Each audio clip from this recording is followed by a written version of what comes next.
of the Coralville City Council to order March 25th, 2025. Could I have the roll call, please?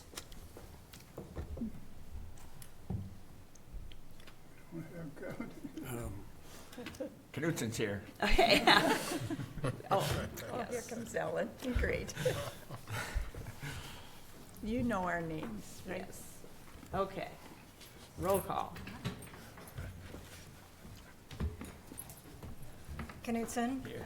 Vogelzang. Here. Kuhn. Here. Peterson.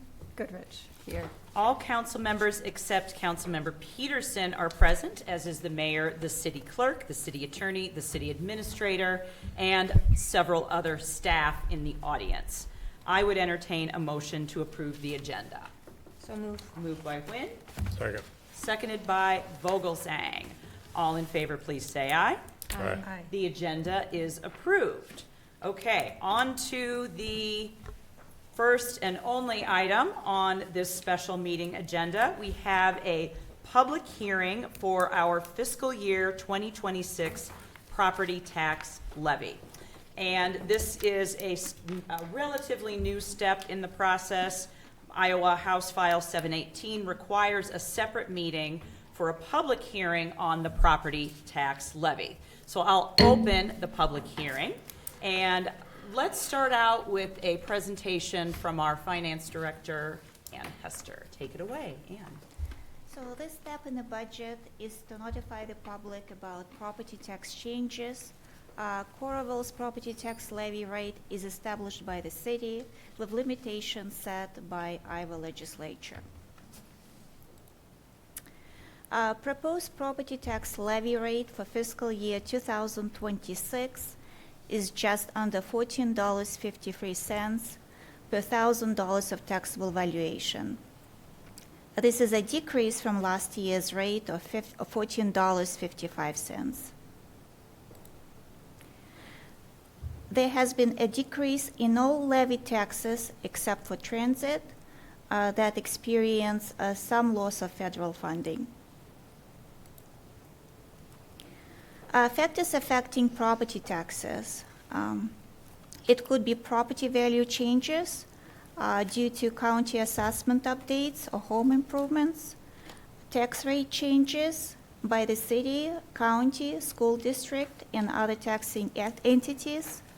Also, rollback changes set by the state, which determines the taxable portion of assessed property values.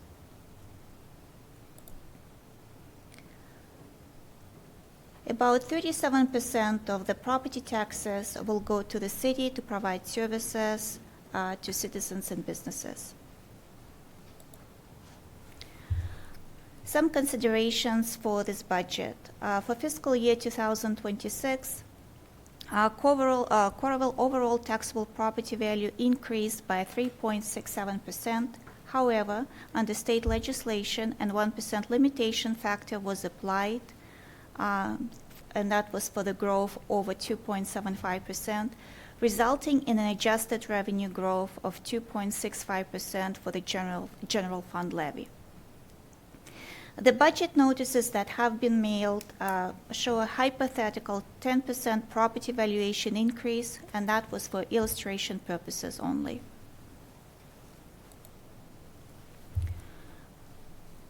State rollback adjustments.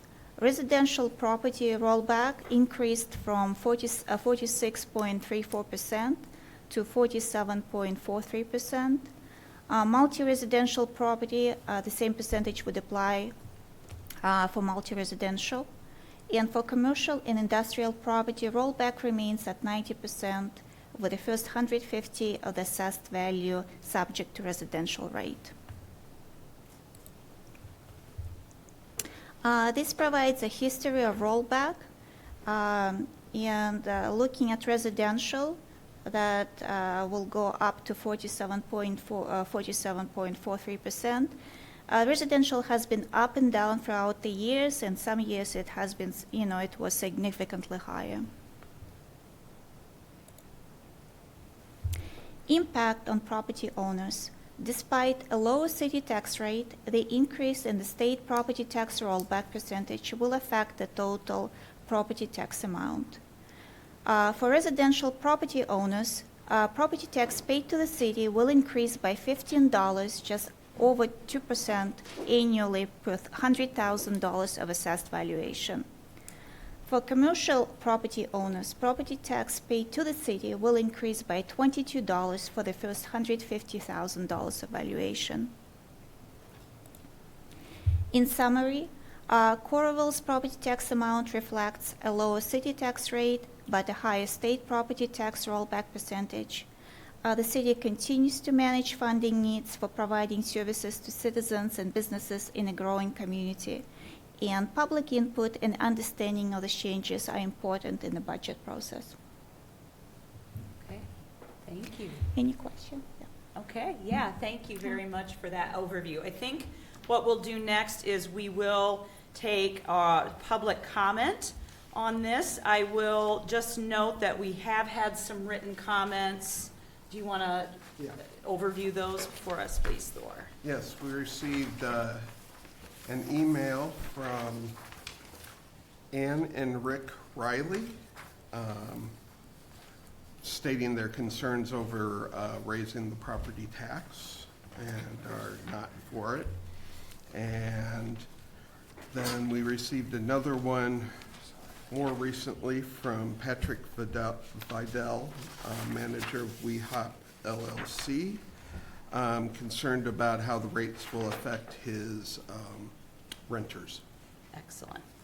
Thank you. And we did not receive, these are the only two written comments. Those we are the received. only two written. Okay, excellent. Now what I'll do is I will open it up, and if anyone would like to speak to us about this, you are welcome to come up to the microphone and say a few words. Is there anyone that would like to speak? Yeah, come on up. Hi, my name is Douglas Happ. I live on Sage Court here in Coralville. And I received this notice, and I'm trying to understand the property tax system in Iowa. I'm not a native of Iowa. Where I came from, I served on public boards and as department heads in local agencies. I understood those property taxes. Every state's different. I understand that. So I'm here tonight to try to get an education, quite frankly. And I will say I'm not in favor of tax raising, but I never know who is. I mean, let's just be real. Anyway, I received this paper from the county, and I looked at the front sheet, and it says in Coralville that the general non-ag, which I assume is residential, on this sheet, is that correct? Ann? For Coralville, it says ag only, and this is general non-ag. I'm assuming, it doesn't say residential, but I'm assuming it was. But it says here that the proposed tax rate is going to stay the same, very, very close to last year. I understood that.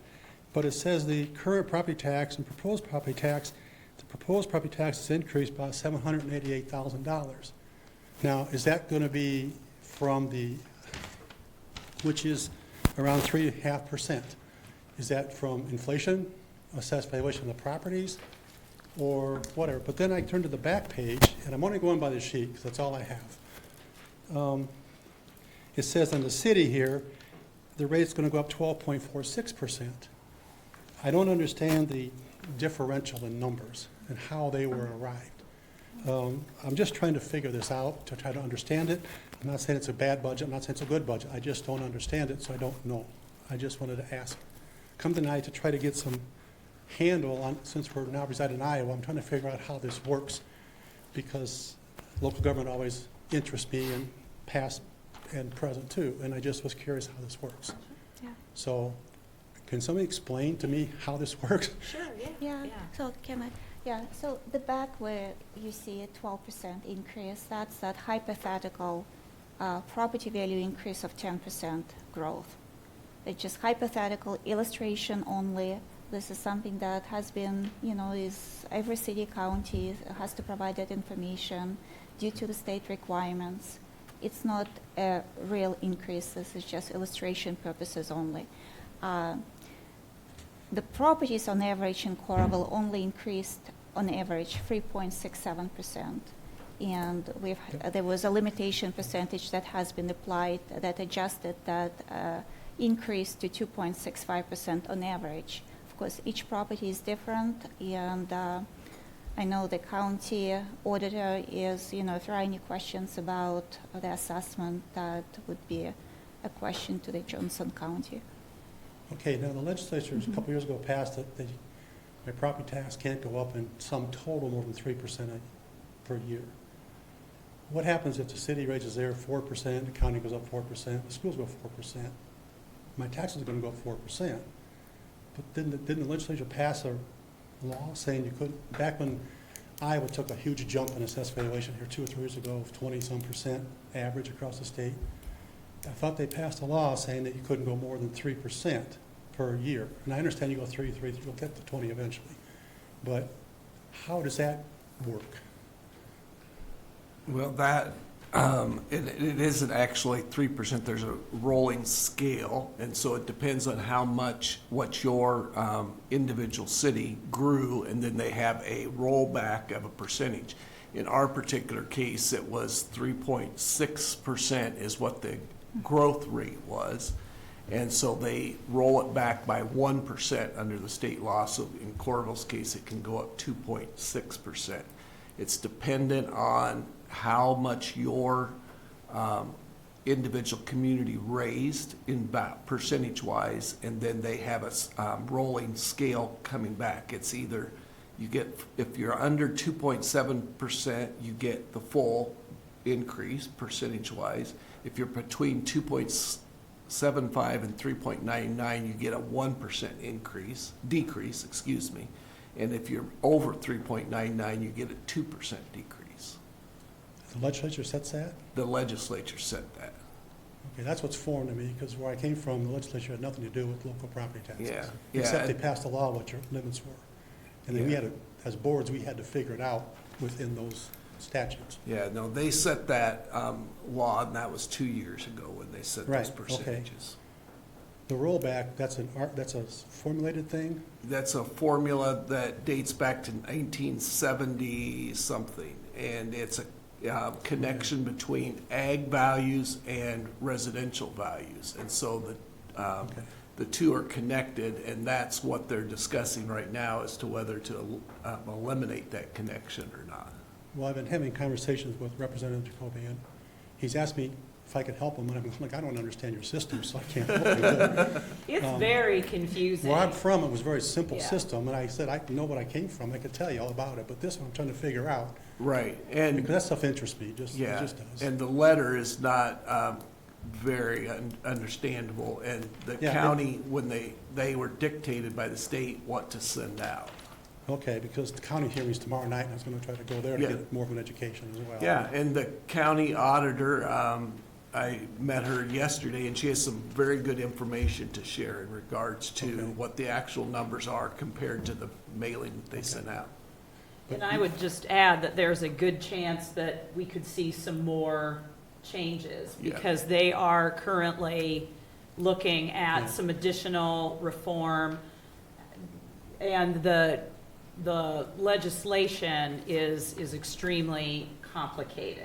And I know that Okay. our staff has been working really hard to try to sift through everything that is all the No, I proposed appreciate that, and I changes. try to Yeah. read through the statute, the code, Yeah. and I got it printed out, and it's, whatever, reading through it, it just makes, Yeah. it's just kind of convoluted to me compared to how simple it could be, but, to me, anyway. Yeah. So And if you anyway, do, want to see what your actual property taxes are projected to be, you could go to the county auditor website Well, and I put in. plan on doing that. Okay, yeah, just that would because I help a figure that's lot, where it's gonna come out of, as the county opposed to the treasurer's office, yes. hypothetical.